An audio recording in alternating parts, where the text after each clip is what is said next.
Diane nous demande de façon très concrète, Élise, est-il obligatoire d'organiser un entretien d'évaluation des performances avec chaque salarié? Eh bien non. Il n'y a aucune obligation légale de faire un entretien de performance. C'est différent de l'entretien annuel, de l'entretien tout ça? L'entretien professionnel. Alors, c'est l'entretien annuel. Chaque entreprise a un peu sa terminologie. On parle d'entretien de performance, d'entretien individuel, d'entretien d'évaluation. Tout ça, c'est la même chose. Ce qui est obligatoire, c'est autre chose, c'est l'entretien professionnel. C'est-à-dire, en fait, on demande aux collaborateurs quels sont ses souhaits de progression professionnelle, est-ce qu'il veut être formé, etc. Et ça, c'est obligatoire et c'est tous les 2 ans. En revanche, l'entretien de performance qui généralement est organisé tous les ans dans les entreprises, c'est pas du tout obligatoire. C'est évidemment fortement conseillé, justement quand on veut manager.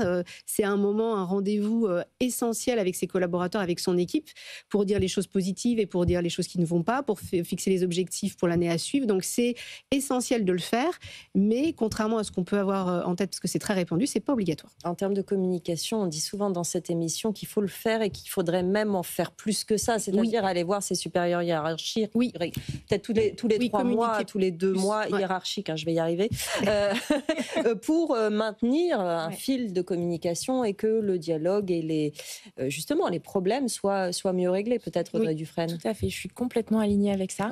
L'idée, c'est pas d'attendre la fin de l'année pour faire un point global sur l'année écoulée. Après, c'est bien que la loi impose ça pour qu'il y en ait au moins un dans l'année, parce que certaines entreprises ne le feraient même pas. Mais effectivement, c'est bien d'en avoir au minimum tous les trimestres. Nous, on en avait tous les mois à l'époque.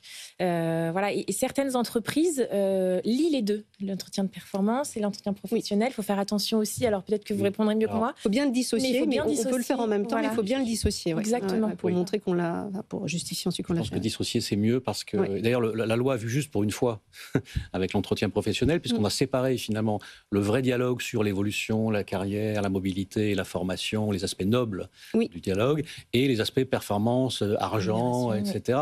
Et moi, je suis plutôt pour la dissociation. J'étais déjà pour avoir des dialogues différents. Quand on commence à parler de mobilité et de relations humaines avec son collaborateur et qu'à la fin on annonce l'augmentation de salaire qui forcément va être déceptive. C'est pas forcément les mêmes acteurs. Vous allez tuer le dialogue. L'entretien de performance, c'est plutôt le manager et l'entretien professionnel, c'est plutôt les RH en plus. Donc le fait de le faire en même temps. Ou le manager aussi. Ça n'a pas forcément le même. Donc c'est bien dissocié, je trouve.